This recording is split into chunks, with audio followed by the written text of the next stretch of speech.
Hello, everyone. Welcome to the Conscious Educator Playground. I am Sandy Herrera, and we are getting started with our technology here, getting ready to live stream. Things are not going as easily as they do. It is Mercury retrograde for sure. Hang on one second. Let me get this started.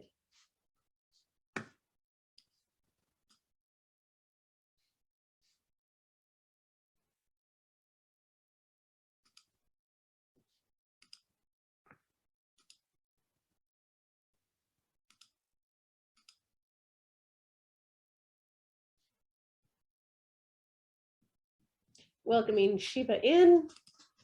Hello, everyone. Welcome, welcome. We got our technology going. We've got Shiba coming on to join us. Welcome, Shiba. And we should have Allison hopefully able to join us. She was navigating kindergartners today or this evening in Florida. So hopefully she'll be joining us soon. And today in the Conscious Educator Playground, we are going to be chatting about self-care, self-regulation, self-advocacy, self-awareness, all the selves. And first, I want to start with sharing a little bit about kind of where I'm at. One of the things that I preach about all the time, and I get to practice it, is kind of owning who you show up as. And today I am showing up as a proud yet brokenhearted mama. It's one of those days where we feel both, and I am feeling both 100%, and I'm somewhere in the middle, and some of that at moments feels like I'm a hot mess. My son has signed the lease on his very first apartment, and will be moving out tonight. So this is a big day for him. It's a big day for me as a mama, and I'm excited. I'm grateful. I'm proud. This is really good for him. He's excited. He's doing this on his own. Like, I could not be more proud. And at the same time, he's my only kid. Like, I'm a mama bear. It's like all the feels. So yes, all of that to kind of own who I'm showing up as today. So if I'm a little off or a little overly emotional, my nervous system is a little bit fired up differently, then that's why, just so y'all know what's happening with me. Those of you that are at or near or have been in the empty nester phase of life, you know that it's a mixed bag, right? It's all of the feelings all mixed up into this big jumbled stew, and yeah, we roll with it, right? What else are we gonna do? So yeah, as Shiba's internet seems to be kind of going in and out a little bit, but let's get started with you guys chiming into the chat. And I want to have you talk about, I don't know why are we really streaming live? I don't know, it just said connection timed out. So let's see if we're actually streaming live. Sorry, I'm getting different technology bugs coming in. Thanks for bearing with me. All right, so I think we're here now. I think we made it. All right, and Shiba, you're back with us. Can you hear me? It is definitely a technology Mercury retrograde day.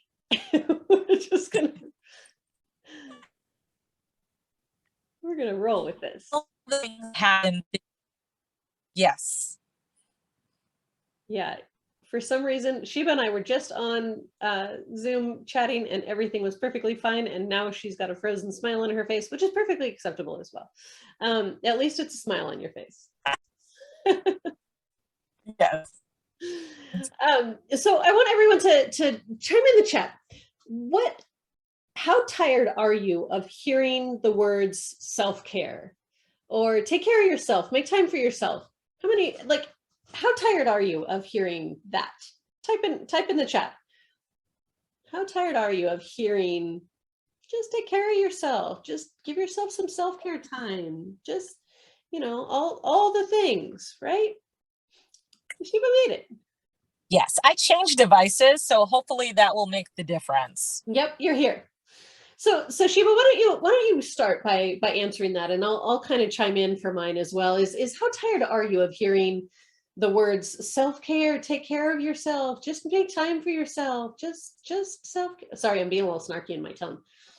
You can tell how tired I am of hearing it. How tired are you of hearing it? Oh, let me tell you, it is exhausting, right? Especially this year, coming back in person with students, whereas the last 2 years it's been virtual, and they're like, "You have to take care of you. You have to take care of you," but the workload doesn't seem to match the "take care of you" rhetoric. Right? I love you to take care of you in air quotes. It's like, oh, I had Exactly. one more person say that. Exactly. So I think that that's been, especially for, for me and for a lot of my coworkers, it's been a little annoying. It's like, you guys are saying to take care of us, but we can't always rest on the weekends because we have to do, these things to meet whatever district or whatever school mandates or policies, that aren't going away. And Exactly. then what I've heard, and I feel the same way, a lot of my coworkers say is, if and when we do burn out, it's like, well, they should have taken more care of themselves. But the culture doesn't, it doesn't always allow us to do that. Right. So then that phrase seems to become overwhelming because it's Right. like, oh, it's just one more thing I have to do. Yeah. And then it goes into the shame bat of I should be, I should be, I should be. Well, that's not helpful and it doesn't feel good. No. So when we have those conversations where people are just saying one more thing we should be doing, not okay, right? Like can we just stop telling each other what we should do? And how about asking, right? How about we ask, what do you need? How can I support you? Who can I be for you right now? When is a good time for me to connect with you? Or, hey, I'm super swamped right now too, but can we schedule time later tonight? I would love to just connect with you as a human. Let's actually dive into really connecting as humans, because at the end of the day, like, what are we really craving, right? Beyond like a permanent vacation with a beverage in our hand and our toes in the sand. Isn't that a Kenny Chesney song? I think. And then, or in a secluded cabin somewhere where no one can find us. Like, Right. how many of us have dreamed of a secluded cabin where no one can find us, or a private beach where no one can find us, and as long as someone's bringing us some sort of beverage that makes us happy, right? Like, that's the only person I want on that beach. Just bring me the beverage I want. Just the beverage bringer. Right. Like, aside from craving that, right, which that's the craving we get to when it's we just need to escape from the reality of all things. And let's go level deeper, right? And so in the next 20 minutes that we have left together, it's like, how do we go deep fast and go, what are we really craving? So Sheba, for you, like, when you think about what are we really craving when we hit that point of I just want to be on a beach where everyone leaves me the frick alone? Right. I feel like, and I know that we always say it, but I think we're craving authenticity. And Mm. I think that could be in either authentic connections where people are going to provide that understanding that you were talking about. Mm-hmm. What can I be for you? Right. I think people want, and when I say authenticity too, real rest, Yeah. not just, oh no, it's your time to rest, and take a day off, Yeah. but you still have things waiting for you.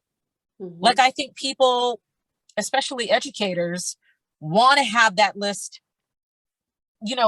everything checked off, everything, underlined, where it's true rest and the worry's not right there, Mm-hmm. in the back of your mind. But I think that that's what I'm going to throw in. I'm sure Yeah. you've got so much more, but I think, yeah, it's just that authenticity, right? I just want to be understood. I want to feel heard. Hmm. Yeah. Want to feel seen, heard, and valued. Right? Absolutely. And I want it to come from an authentic place, right? I think that's a brilliant word to use, because if it's not coming from an authentic place, then peace out. Like I don't even need to hear what you have to say. Um in Because if it's coming from a I said this to my niece yesterday, as I knew that my son was getting ready to sign his lease today and all the things. I was like, I'm fake fine. I'm fake fine. Like I'm not really fine. I'm fake fine. Oh, jeez. We know when people are fake fine. We know when like we just know. We're like, oh, okay, well, you keep telling yourself that. And when you're ready to be real, like I'm here, I got you. And Right. so if we can stop being fake fine, right? And really have that person or that place, sometimes that place is in a closet, right? To cry it out, to yell it out, to have a pillow, to scream it into, or like whatever it is that you need, go in your car and turn up your music and sing at the top of your lungs, like whatever you need to truly feel the authentic way that you feel. That's what we're really craving, is to give ourselves permission to feel that, and really have other people see us and go, I see you. I see how much you're busting your ass. I see how, like, this is a lot. Like, just that acknowledgement of to go, yes, you're not crazy. This is not okay. And you're a freaking rock star that you're still standing.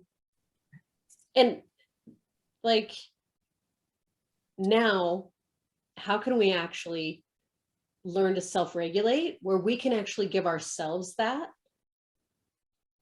versus waiting for someone else to know that we need it? Because that's the thing, like I'm guilty where be like, so and so just needs to know that that's what I need. Right. Right. Right. That and makes sense. and I get into my whole self-righteous place, is my ego talking and going, they should just know, and then I start shaming on them, when in reality, yeah, sometimes if we're really close to people, we can pick up on vibes and kind of guess what they need. And with some of my best friends, we still ask each other, even though we know, we still ask. And the reason we still ask is because it is connected to self-respect and being able to allow the other person to honor their boundaries versus being in a people pleaser state. Because if someone comes in and I'm having a moment and they come to give me a hug, and a hug is not what I wanted in that moment, I will be the last person to push you away from a hug. Even if I don't want it, which is not self-respect, right? I'll do it from a people pleaser, like, oh, I don't want to reject you, instead of saying, thank you, but I don't want a hug right now. Can you wait 5 minutes? My own work is to be able to say that versus going in and then going, oh, I really didn't mean that. That just felt icky. Like that didn't help me. Where the other person is like, oh, I gave him a hug, I helped him. And you're like, yeah, no, you really didn't. And so how are we having those authentic conversations to be able to say, what do you need from me? Do you need a hug? Do you need an ear? Do you need me to listen? Do you need me to go away? Like, and not taking it to heart, like it's about you, because in that moment, it's usually not, it's about the other person. So being able to show up and say, who do you need me to be right now? How can I show up for you? And then listen to what the person says and honor that. Because if we start doing that more with one another, we can actually start developing the confidence, the awareness, the safety to be able to advocate for what we need. Because without that advocacy for what we need, and we teach children this all the time, like, you need to advocate. If you need a pencil, ask for a pencil. Don't just sit there and be a jerk in class. Right? She, you were laughing. I'm sure you've had that kid in class that all of a sudden starts acting like a jerk because they didn't have a pencil. You're like, well, advocate for yourself and ask for a pencil. I'll hand you a pencil. Like, it's not that deep. So when we can actually have that self-awareness, right? I have a need right now. Self-advocacy, I'm asking for that need. Self-regulation, I'm actually nurturing myself through that I am safe and I am okay to ask for what I need, to speak up for what's okay and what's not okay. And then to follow through on that. Because we then get to actually give that to ourselves. Because if we're not operating from that self-respect place, then it is going to feel selfish to take time for ourselves, because we don't even have a foundation of self-respect, because we're just now doing things to make sure everyone else is okay before we're okay. It's not easy. It's not easy. Well, and especially as educators, where I think, I mean, and obviously it's not a job, you know, it's not one of the job descriptors, but that's just the kind of people that educators are. Mm-hmm. They give of themselves until there's nothing left for themselves. You know what I mean? They give and give and give, and then they're the last on the list. Mm-hmm. And we all know what it's like to operate from an abundant cup Right. versus an empty cup. When we're operating from an empty cup, we're not our best self. Right.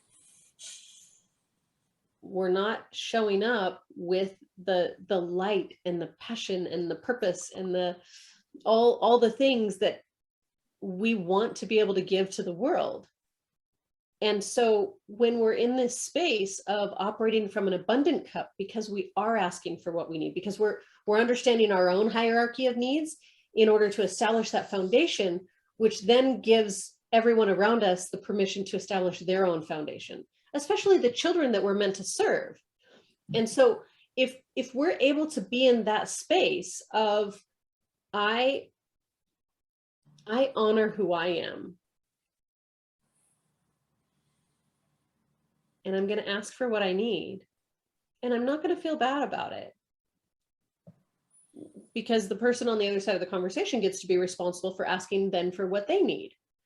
It doesn't mean you're just going to be a jerk and bulldoze everyone else and go, what I need matters most. No, it's about having that conscious communication. And that's why we talk about the, conscious educator playground, is we get to play in this space and learn to have conversations through these edges, right? Because it's edgy to say, I appreciate the intention of a hug, and I really just need some space right now. Your nervous system may be on fire saying that, and mine probably would be. And I'm in this space of practicing, right? I'm in this space of practicing who I am, how I'm showing up in the world in a way where I can honor myself, which is self-respect. Right. And that is self-care. That is the foundation of self-care, is self-respect. And it is not selfish to ask for what you need. And it is definitely not selfish to take a bath or get a pedicure or any of those other things that are quantified in, the realm of self-care either. So I want to make sure that what you're taking away and what you're thinking through is really from the perspective of, what do you really, really need?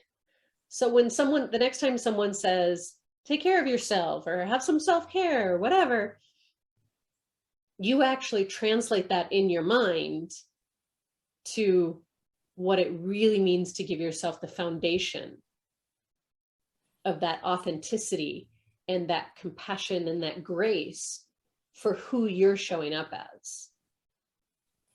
Because when we show up from the place of our authentic self, our best self that loves us, right? That loves the unique, amazing human that we are. That's when we really get to show up as the best version of ourselves. And the ripple of impact of the best version of ourselves showing up and owning who we show up as creates the environments that we desire. whether it's at work, whether it's at home, in the classroom, on the playground, anywhere, it's really vital that we nurture ourselves in terms of our self-awareness, our self-advocacy, our self-regulation, which leads to self-love, self-trust, self-respect, all of the selves. There's so many of them. And yet they kind of get brushed under the rug sometimes from this place of, oh, yeah, self-love, whatever. Yeah, whatever, self-care, whatever, self. Nope, I got to take care of my kids. Nope, I got to take care of my kids. I got to take care. Yes, and. It's not a yes, but. It's a yes, and. Yes, and. There's no part of like what I believe that is anywhere around just tell everyone to go sit down while you take care of yourself. That's not what I believe. That's not realistic, right? It's no, we get to say yes, and I am going to shift my thinking. I'm going to shift my communication. I'm going to shift who I show up as within the container that I'm already showing up in. It's not about adding more to the plate. It's about shifting what's actually happening within you in order to be in charge of the world in which you live. Shiva, what's been the most powerful thing? You've been on such this amazing journey of evolving and growing as a whole human, let alone as an educator and as mom. What's been kind of a really big takeaway? I don't even know if I would call it like an aha, but something that you've integrated into your life that that's not the traditional self-care, but that really honors and gives you the self-respect. Like, what's something that you've recently implemented that's really powerful for you? So I think, Sandy, what I've done and that I've never done before as a part of my self-care now is allowing myself to just feel whatever it is I'm feeling. Yeah. I think before, I mean, and I'm not saying I'm out of it, but I've always just been in survival mode, right? If I can make it through this week, if I can just make it through this quarter, if I can just make it through the semester, then I'll be okay. Mm-hmm. And I never allowed myself to really stop and feel anything because that would hinder, Mm-hmm. that would hinder the goal of just making it through. Yeah. So, now being so far away from, my home in Vegas for the last 20 plus years, having my sons here with me and trying to help them navigate everything. If I'm having a rough day and if I need to cry, I just cry. Yeah. And it's okay. Mm-hmm. If I know that I need intentional rest, and if I need this 20 or 30 minutes, I just take the rest because that's what I need. That's how I'm feeling. And I think that has really helped a lot more than pushing, the way I feel aside.